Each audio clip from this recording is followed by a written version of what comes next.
Madam, প্রথমেই জানতে চাইবো এইচএসসি নির্বাচনের জন্য আপনারা কতটুকু প্রস্তুত? প্রথমে অসংখ্য ধন্যবাদ আপনি এবং আপনার এন্টায়ার টিমকে।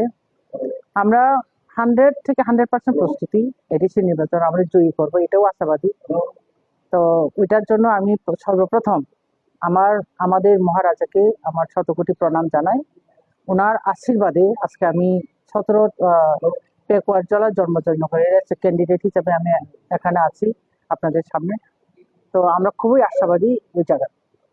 আপনার মতে বিগত 5 বছরে আপনার এরিয়াতে কি কি উন্নতি হয়েছে এবং কি কি বাকি আছে যা আপনি পূর্ণ করবেন?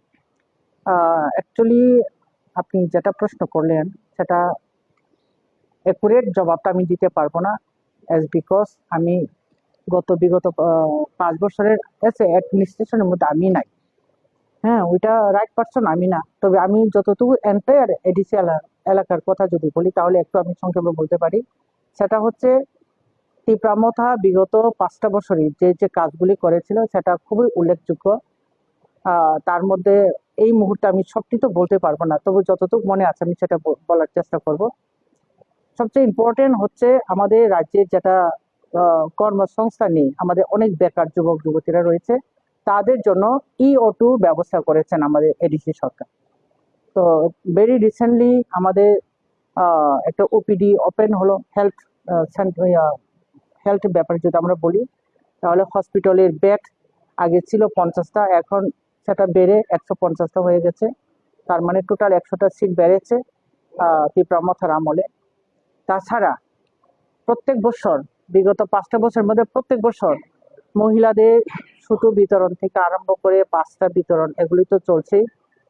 গড়ের টিন বিতরণ সেটাও চলছে, ব্ল্যাঙ্কেট চলছে। প্রত্যেক বছর শীতের দিন বা শীতকালে ব্ল্যাঙ্কেট বিতরণ করা হচ্ছে এডিসির তরফ থেকে। তাছাড়া আমাদের এডিসি হেডকোয়ার্টারে একটা কি জানি জলাশয় আছে, ওটার মধ্যে ওয়াটার ফ্রন্টে, সেটা ত্রিপুরা একটা গর্বের বিষয়, খুবই সুন্দর দেখতে। আমাদের ত্রিপ্রাসাদের একটা কি বলবো এটাকে, একটা গান আছে সেটা আমাদের কি বলবো, যাই হোক সেটা সগরে সগরে গানে নামে। এই মিউজিকের মাধ্যমে সেটা হয়, খুবই সুন্দর দেখতে। তো ত্রিপুরা একটা গর্বের বিষয়, সেটাও করা হচ্ছে। তো এছাড়া আমাদের বিভিন্ন যারা পড়াশোনা করে বিএড যারা ট্রেনিং দেয় তাদের জন্য ব্যবস্থা করা হচ্ছে, সামান্য হলেও করা হচ্ছে। তো এগুলি ছাড়া আরো ছোটখাটো বিভিন্ন ধরনের প্রকল্প স্কিম চালু করে এডিসি গভর্নমেন্ট ছাড়া এডিসি এরিয়াতে এই কাজগুলি করে যাচ্ছি। তো এখন যে যেটা আপনি জিজ্ঞেস করলেন যে 17 পেকুয়ার জেলাতে কি এমন করা হচ্ছে, তো পার্টিকুলারলি বেসিক্যালি আমি ওখানেই প্রথম এবার ঢুকেছি। আমি দেখব ওই এলাকায় কি কি সমস্যা আছে, জনগণের কি কি ডিমান্ড আছে, সেটার বেসিসে আমি কাজ করে যাব। সবার প্রথমে আপনি যে এনজিসি ওই এলাকায় মানে কি করতে চাইলেন সবাই প্রথমে? অন দ্য ডিমান্ড অফ পাবলিকরা কি ডিমান্ড করে ওখানে, এবং আমার এখতিয়ারের মধ্যে কি আছে সেটাকে বেস করে আমি ওখানে কাজ করব। মহারাজা কি আসবেন আপনার প্রচারে? নিশ্চয়ই, নিশ্চয়ই আসবো। আচ্ছা, আপনাদের প্রতিদ্বন্দ্বী তো আমরা দেখতে পাচ্ছি যে সিপিআইএম এবং বিজেপি। কাকে আপনারা আপনাদের মুখ্য প্রতিদ্বন্দ্বী হিসাবে দেখছেন? দেখুন, প্রতিযোগিতায় যদি কন্টেস্ট করি, যদি জিততে হয় তাহলে জনগণের জন্য কাজ করতে লাগে।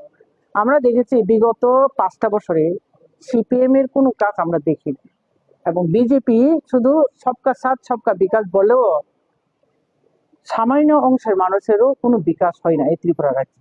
তো তার জন্য আমরা কাউকে সেরকম বিরাট প্রতিদ্বন্দ্বী বলে মনে করি না। এখানে 100% তীব্রামথা জিতবে। আমরা দেখতে পাচ্ছি অনেকে হয়তো বা টিকিট না পেয়ে অন্য দলে যাওয়ার একটা না না, চিন্তা ভাবনা। সেই রকম কোনো পরিস্থিতি বা সিচুয়েশন আমরা অন্তত 17 পেকুয়ার জেলা জন্মজয়নগরে আমরা দেখি নাই। এখনো স্মুথ সবকিছুতেই খুব আন্ডারস্ট্যান্ডিং মধ্যে চলছে এই এলাকা। সবশেষে আপনার এলাকাবাসীর জন্য কি বলতে চাইবেন?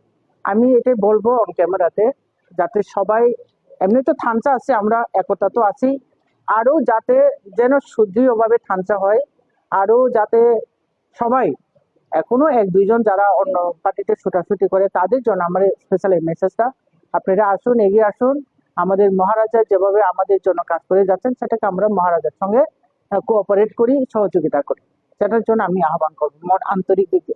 এবারের এই নির্বাচনে আপনাদের কি সুষ্ঠু এবং শান্তিপূর্ণভাবে নির্বাচন হবে বলে আপনি মনে করছেন? অবভিয়াসলি আমরা সেটাই চাইছি, যাতে এই নির্বাচনটা সুষ্ঠু এবং শান্তিপূর্ণ হোক, একটা উৎসবের মেজাজে এই এই ইলেকশনটা যাতে যেন পার হয়।